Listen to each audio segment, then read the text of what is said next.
നിങ്ങൾക്ക് ഫ്ലൈറ്റ് ഇതുപോലെ ചാടി പിടിക്കണോ എങ്കിൽ നിങ്ങളുടെ ഫുക്കറ്റ് യാത്രയിൽ നിർബന്ധമായിട്ട് ഉൾപ്പെടുത്തേണ്ട ഒരു സ്ഥലമാണ് മൈക്കാവോ ബീച്ച്. ഇതുപോലെ ലോ ഫ്ലൈയിങ് ആയിട്ടുള്ള ഫ്ലൈറ്റ്സ് ഇഷ്ടം പോലെ 5 മിനിറ്റ് കൂടും ഫ്ലൈറ്റ്സ് വരും. നമുക്ക് വേണ്ട രീതിയിൽ ഇങ്ങനെ വ്യത്യസ്തമായ രീതിയിൽ ചാടിയും അതുപോലെ തന്നെ നിന്നും ഫോട്ടോയൊക്കെ എടുത്ത് അടിപൊളി സ്ഥലമാണ് മൈക്കാവോ ബീച്ച്. ഫുക്കറ്റ് ഇന്റർനാഷണൽ എയർപോർട്ടിന്റെ തൊട്ടടുത്താണ്. അതുകൊണ്ട് തന്നെ യാതൊരു ബുദ്ധിമുട്ടും ഇല്ലാണ്ട് താഴ്ന്നു പറക്കുന്ന ഫ്ലൈറ്റ് നമുക്ക് ഈസി ആയിട്ട് ക്യാപ്ചർ ചെയ്യാൻ പറ്റും. അവിടെ ചെറിയൊരു തുക്ക് എടുത്ത് പോയി അതിൻ്റെ അകത്തോട്ട് പോകാൻ അല്ലെങ്കിൽ ജസ്റ്റ് നടന്നു പോകുന്ന ദൂരേ ഉള്ളൂ. അവിടെ പോയി കഴിഞ്ഞാലാണ് ഈ കാഴ്ചകൾ നമുക്ക് കാണാൻ പറ്റുക. ഇതൊരു 11 കിലോമീറ്റർ വരുന്ന ഒരു ബീച്ച് സൈഡാണ്. അതിൻ്റെ അടുത്ത് തന്നെ ധാരാളം റിസോർട്ട്സ് കാര്യങ്ങളൊക്കെ ഉണ്ട്. നമുക്ക് ഫ്ലൈറ്റിനായിട്ട് സമയം സ്പെൻഡ് ചെയ്യേണ്ട കാര്യമില്ല. കാരണം ഇഷ്ടംമാതിരി ഫ്ലൈറ്റ്സ് ഉണ്ട്. ഓരോ 5 മിനിറ്റ് ഫ്ലൈറ്റ് ഉണ്ട്. കടലാമകൾ മുട്ടടാൻ വരുന്നത് കൊണ്ട് തന്നെ ഇതൊരു നാഷണൽ പാർക്കിന്റെ അകത്താണ് വരുന്നത്. പോരാ തന്നെ എയർപോർട്ടും കൂടി ഉണ്ടല്ലോ. എപ്പോൾ വേണമെങ്കിൽ റെസ്ട്രിക്ഷൻ വരാട്ടോ. ഇത് റെസ്ട്രിക്ഷൻ വരുന്ന മുമ്പായിട്ട് നിങ്ങൾ ഈ കാഴ്ച പോയി കാണേണ്ടതാണ്. കാരണം ഇനി ഇങ്ങനെ ഒരു മൊമെന്റ് വേറെ ലോകത്ത് എവിടെയെങ്കിലും ഏതെങ്കിലും ബീച്ചിലുണ്ടോ എന്ന് എനിക്കറിയില്ല. അടിപൊളി വൈബാണ്. നമുക്ക് ഇഷ്ടംമാതിരി ഫോട്ടോസൊക്കെ എടുത്ത് എൻജോയ് ചെയ്യാം. അതുപോലെ മറ്റൊരു ശ്രദ്ധിക്കേണ്ട കാര്യം, ഫ്ലൈറ്റ് ടേക്ക് ഓഫ് ചെയ്യുന്ന സമയത്ത് നമുക്കിവിടെ ഭയങ്കര കാറ്റായിരിക്കും. കാറ്റ് എന്ന് പറഞ്ഞാൽ നല്ല കാറ്റാണ്. ശരിക്കും ഫ്ലൈറ്റ് ടേക്ക് ഓഫിന്റെ സമയത്ത് ഇത്രയും വിൻഡ് ബ്ലോ ഉണ്ടെന്ന് ഞാൻ ആദ്യമായിട്ടാണ് മനസ്സിലായത്. ഈവൻ കടൽ വരെ പുറകോട്ട് പോയിട്ടുണ്ട്. അപ്പോൾ ഫുക്കറ്റ് യാത്രയുടെ ഡേ 2 വിശേഷങ്ങളാണ് പറയുന്നത്. കൂടുതൽ വിശേഷങ്ങൾ അടുത്തൊരു വീഡിയോയിൽ ചെയ്യാവുന്നതാണ്. Okay, bye bye. എൻ്റെ ജീവിതത്തിൽ ഞാൻ കണ്ട ഏറ്റവും മനോഹരമായിട്ടുള്ള ഒരു സൺറൈസ് വിശേഷങ്ങളാണ് ഞാൻ ഈ വീഡിയോയിൽ പറയാൻ പോകുന്നത്. So welcome to day 2 of Phuket യാത്ര.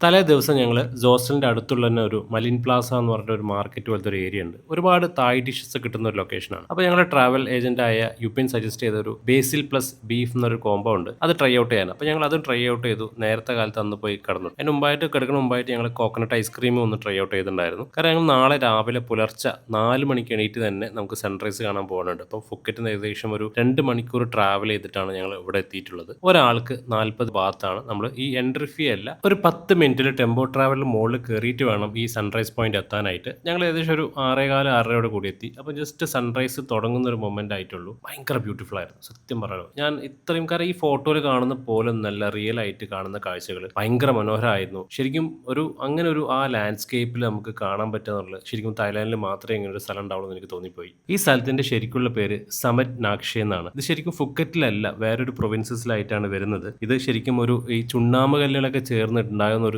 ഏരിയ ആണ്. അതുകൊണ്ടാണ് ഇത്രയും ഭംഗി വരുന്നത്. നമുക്ക് താഴെ ഇതിനകത്ത് കൂടെ ഒക്കെ ബോട്ടിൽ പോകാൻ പറ്റും. പക്ഷെ ഞങ്ങൾക്ക് അധികം സമയമൊന്നും ഉണ്ടായില്ല. അപ്പോൾ ഞങ്ങൾ ഈ സൺറൈസ് കാഴ്ചകൾ മാത്രമേ കണ്ടത്. ഈ ഭാഗത്ത് നല്ല റിസോർട്ടുകളൊക്കെ ഉണ്ട്. നിങ്ങളൊരു ഹണിമൂൺ ട്രാവലൊക്കെ പോവുകയാണെങ്കിൽ എക്സ്പ്ലോർ ചെയ്യാവുന്നുള്ളൂ. അങ്ങനെ ഞങ്ങൾ അവിടെ മടങ്ങുന്ന മുമ്പായിട്ട് നമ്മുടെ നമുക്ക് കുറച്ച് കഴിക്കാൻ കുറച്ച് സ്നാക്സ് ഒക്കെ വാങ്ങിച്ചു തന്നു. കാറ് പുറപ്പെട്ടത്തേക്ക് തന്നെ നമ്മുടെ കൂടെ യാത്രികരൊക്കെ നല്ല തന്തവൈബ് അടിച്ച് ഉറക്കത്തിലായിട്ടുണ്ട്. അപ്പോൾ ഞാൻ പോകുമ്പോഴാണ് ഒരു രസകരമായിട്ടുള്ളൊരു കാഴ്ച കണ്ടത്. അതായത് ഇവിടെ ഒരു 2 വീലറിന്റെ ഒരു ഓട്ടോ സ്റ്റൈലിലാക്കിയിട്ട് അവർ ക്രിയേറ്റ് ചെയ്തിട്ടുണ്ട്. അത് ശരിക്കും പറഞ്ഞാൽ 2 വീലറിന്റെ പവറിലാണ് അത് മൊത്തം ഓടുന്നത്. ആദ്യമായിട്ട് ഈ കാഴ്ച കണ്ടു. പിന്നെ അങ്ങോട്ട് ഇത് മൊത്തം എല്ലായിടത്തും ഇതുപോലെയുള്ള വണ്ടികളാണ് ധാരാളമായിട്ട് യൂസ് ചെയ്യുന്നത്. ചെറിയൊരു ഓട്ടോറിക്ഷ സെറ്റപ്പിൽ ഇത് ഓടും. 2 വീലർ എഞ്ചിൻ പവേർഡ് ഓട്ടോറിക്ഷ എന്ന് പറയാം. അടുത്ത് ഞങ്ങൾ പോയത് മൈക്കാവോ ബീച്ചിലോട്ടാണ്. അവിടെ ഫ്ലൈറ്റിന്റെ ക്യാപ്ചർ ചെയ്യുന്ന വീഡിയോസ് ഒക്കെ എടുക്കുന്ന കാര്യം നേരത്തെ പറഞ്ഞായിരുന്നു. അതിനുശേഷം രാഗ എന്ന് പറഞ്ഞിട്ടുള്ള ഹോട്ടലുണ്ട്. അവിടെ പോയിട്ട് ഞങ്ങൾ സ്റ്റിക്കി മാംഗോ റൈസ് കഴിച്ചിട്ടോ. തായ്ലൻഡ് യാത്രയിൽ ഞങ്ങൾ ഏറ്റവും കൂടുതലായിട്ട് കഴിച്ചൊരു ഭക്ഷണം ഉണ്ടെങ്കിൽ അത് സ്റ്റിക്കി മാംഗോ റൈസ് ആയിരിക്കും. ഇതൊരു ഡെസേർട്ടാണ്. നിങ്ങൾ തായ്ലൻഡിൽ പോയി കഴിഞ്ഞാൽ ഒരു കാലത്തും മിസ് ചെയ്യാൻ പാടില്ലാത്ത ഒരു ഗംഭീര ഡെസേർട്ടാണ് സ്റ്റിക്കി മാംഗോ റൈസ്.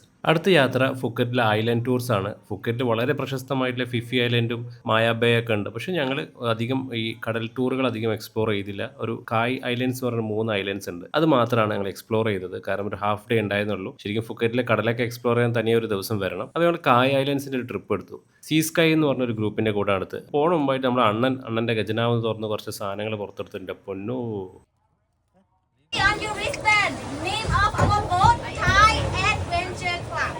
ഈ ബഹളം വെച്ചുകൊണ്ടിരിക്കുന്നതാണ് honey.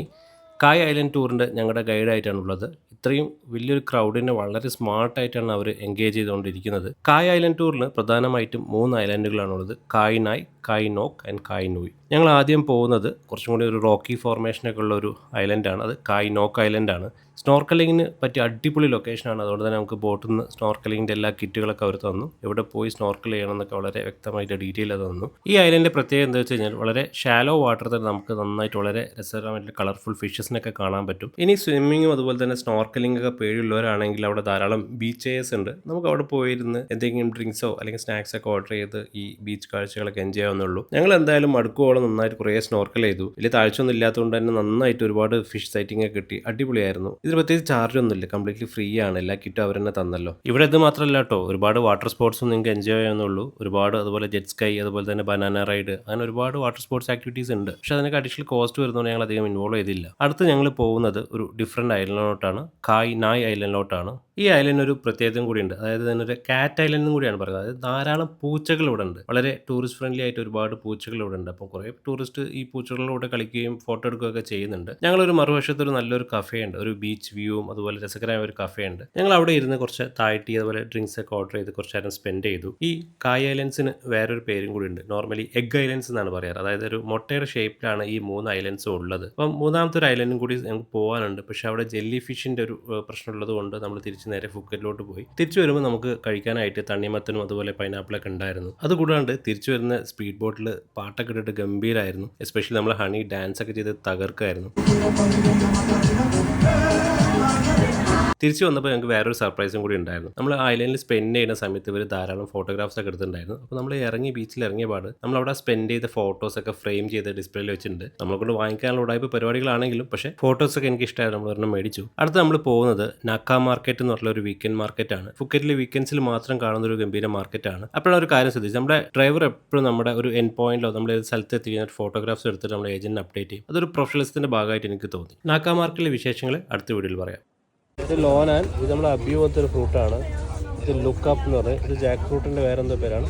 Once again the name Kambiran. This is look up. Yeah. So ഇതെല്ലാം ഇവരുടെ ഫാമിൽ ഉണ്ടായതാന്ന് പറയുന്നത്. Yes. നിങ്ങൾ വീക്കെൻഡാണ് ഫുക്കറ്റ് വരുന്നതെങ്കിൽ നിർബന്ധമായും പോകേണ്ട ഒരു സ്ഥലമാണ് നാക്ക മാർക്കറ്റ്. ഫുക്കറ്റിലെ ഏറ്റവും വലിയ മാർക്കറ്റും കൂടിയാണ് ഇത്. സത്യം പറഞ്ഞാൽ ഷോപ്പേഴ്സിൻ്റെ ഒരു പാരഡൈസ് തന്നെ പറയാം. അമ്മൊരു സ്ഥലമാണ് ഇത്. കാരണം ഒരുപാട് ഐറ്റംസ് ഉണ്ട്. നമുക്ക് ബ്യൂട്ടി പ്രോഡക്ട്സ് ആണെങ്കിലും ഡ്രസ്സ് ആണെങ്കിലും അതുപോലത്തെ ടോയ്സ് ആണെങ്കിലും എന്തിനും നമ്മുടെ ബ്രാൻഡഡ് ഐറ്റംസിൻ്റെ എല്ലാ ചാത്തന ഐറ്റംസും ഇവിടെ കിട്ടും. അമ്മൊരു സ്ഥലമാണ്. ഇതൊരു കന്നാബി സ്റ്റോറാണ്. നമ്മുടെ നാട്ടിലൊക്കെ വലിയ പ്രശ്നമാണെങ്കിൽ ഇവിടെ അത് വളരെ സുലഭമായിട്ട് കിട്ടും. വളരെ വ്യത്യസ്തമായ വെറൈറ്റി സാധനം കിട്ടും. ഇതിൻ്റെ ജെല്ലീസ് ഉണ്ട്, ചോക്ലേറ്റ്സ് ഉണ്ട്, അതുപോലെ തന്നെ കോക്ടെയിൽസും വേപ്പറൈസേഴ്സും എല്ലാം കിട്ടും. യാതൊരു പ്രശ്നവുമില്ല. ഇത് നമ്മുടെ DJI ഡ്രോൺസിന്റെ ചാത്തന്മാരാണ്. അവാറ്റയും അതുപോലെ മാവിക്കും എയർ 3Sഉം എല്ലാ സാധനം കിട്ടും. അതുപോലെ തന്നെ ആപ്പിൾസിന്റെ എയർപോഡ്സ്, എയർമാക്സ്, ഈ സാധനങ്ങളെല്ലാം ഉണ്ട്. അതുകൂടെ തന്നെ റിട്രോ ഗെയിംസ് ആയിട്ടുള്ള പഴയ സ്റ്റൈലിലുള്ള റിട്രോ ഗെയിംസ്, നമ്മുടെ ബ്രിക്ക് ഗെയിംസ് അതൊക്കെ അവൈലബിൾ ആണ്. അതുകൂടാണ്ട് എനിക്ക് ഇഷ്ടമായെന്ന് വെച്ചാൽ ആപ്പിളിൻ്റെ ഒരു മിനിയേച്ചർ, ആപ്പിൾ ഐഫോണിൻ്റെ ഒരു മിനിയേച്ചർ സാധനം ഉണ്ടായിരുന്നു. അത് വർക്ക് ചെയ്യുന്ന എല്ലാം യൂസബിളായ സാധനമാണ്. പക്ഷേ എത്രത്തോളം ട്രസ്റ്റ് ചെയ്ത് വാങ്ങാൻ പറ്റുന്ന യാതൊരു പ്രതീക്ഷയില്ല. അതുപോലെ നമ്മൾ പണ്ട് കുട്ടിക്കാലത്ത് കണ്ടുള്ള ചവണ ഇനി ഒരു ഫുഡ് മേഖല ഏരിയയാണ്. അത് ആ സ്ട്രീറ്റ് ഫുഡിൻ്റെ ഒരു കലക്കൻ സാധനമാണ് ഈ നക്ക മാർക്കറ്റ്. അതിൻ്റെ ഒരു 4-5 സ്ട്രീറ്റ് കൂടെ അങ്ങോട്ട് നടന്നു പോകുമ്പോൾ നമ്മൾ കഴിക്കാത്ത ഭക്ഷണങ്ങൾ ഉണ്ടാവില്ല. അത്രയും വൈവിധ്യം നിറഞ്ഞ ഫുഡുകളാണ്. നോൺ വെജ് ആണെങ്കിലും വെജിറ്റേറിയൻ ഫുഡ്സ് ആണെങ്കിലും അതുപോലെ പാൻ കേക്ക്സ് ആണെങ്കിലും എല്ലാം ഉണ്ട് അവിടെ. ഫുഡ് ബ്ലോഗേഴ്സിനൊക്കെ വന്നു കഴിഞ്ഞാൽ ശരിക്കും ഇവിടെ അർമാദി കേട്ടോ. അമ്മാരി സ്ഥലമാണ്. ഞങ്ങൾ മെയിൻലി കഴിച്ചത് ഈ പാൻ കേക്കിൻ്റെ ഒരു ബനാനൊക്കെ ആഡ് ചെയ്തൊരു സാധനം ഉണ്ടായിരുന്നു. അതുപോലെ തന്നെ ഈ ചീസ്ഡ് പൊട്ടറ്റോ എന്ന് പറയും അത്, പിന്നെ സ്റ്റിക്കി മാംഗോ റൈസ്, പിന്നെ നോൺ വെജ് ഐറ്റംസ് കുറച്ച് കഴിച്ചു. ഇതൊരു വ്യത്യസ്തമായ സാധനം, നമ്മുടെ തെങ്ങിൻ്റെ പൂങ്കലോണ്ട് ഉണ്ടാക്കുന്ന ഒരു ജ്യൂസ്, നമ്മളൊരു നീരടക്ക ഫ്ലേവറാണ്. അതുപോലെ വ്യത്യസ്തമായ സൂഷികളൊക്കെ അവൈലബിൾ ആയിരുന്നു. അതുപോലെ ഒക്ടോബസ് ഫ്രൈഡ്, ഗ്രിൽഡ്, അതുകൂടാണ്ട് എക്സ്പെരിമെൻ്റ് ഒരു ഐറ്റം വിയറ്റ്നാമീസ് സൂപ്പും അതുപോലെ തന്നെ സലാഡ്സും ആണ്. അപ്പോഴാണ് ഒരു രസകരമായിട്ട് കാഴ്ച കണ്ട്. നമ്മുടെ നാട്ടിലൊക്കെ ഈച്ചനെ ആട്ടാൻ ഉപയോഗിക്കുന്നതിന് പകരം ഒരു മോട്ടറിൽ കണക്റ്റഡ് ആയിട്ട് ഓട്ടോമാറ്റിക്കലി ഈച്ചനെ ആട്ടിക്കൊണ്ടിരിക്കുകയാണ്. നക്ക മാർക്കറ്റിൽ ഞങ്ങൾ ഏകദേശം ഒരു 3-3.5 മണിക്കൂറോളം സ്പെൻഡ് ചെയ്തിട്ടുണ്ടായി. അത്രയും വെർത്തായിട്ട് തോന്നി. അതിനുശേഷം ഞങ്ങളൊരു വേക്കപ്പ് എന്നൊരു അഡൽ ഷോ കാണാനാണ് പോയത്. നമ്മൾ പട്ടായയിലേക്കുള്ള അതുപോലത്തെ അഡൽ ഷോ തന്നെയാണ്. കുറച്ച് വൾഗർ ആയിട്ടുള്ള ഒരു ഷോ ആണ്. അതിനുശേഷം ടിപ്പിക്കൽ ആയിട്ടുള്ള വാക്കിംഗ് സ്ട്രീറ്റ്സ് കാണാൻ പോയി. പട്ടോങ്ങും അതുപോലെ തന്നെ ബാംഗ്ല വാക്കിംഗ് സ്ട്രീറ്റും. ഫുക്കറ്റിൽ വന്നു കഴിഞ്ഞാൽ സ്ഥിരം എല്ലാവരും പോകുന്ന ഒരു ലൊക്കേഷനാണ്. ഫുക്കറ്റിലെ ഞങ്ങൾ മനോഹരമായിട്ടുള്ള 2 ദിവസം അവസാനിക്കുകയാണ്. നാളെ ഞങ്ങൾ ബാങ്കോക്കിലോട്ട് പോവാണ്. ബാക്കി വിശേഷങ്ങളൊക്കെ അടുത്ത വീഡിയോയിൽ പറയാം.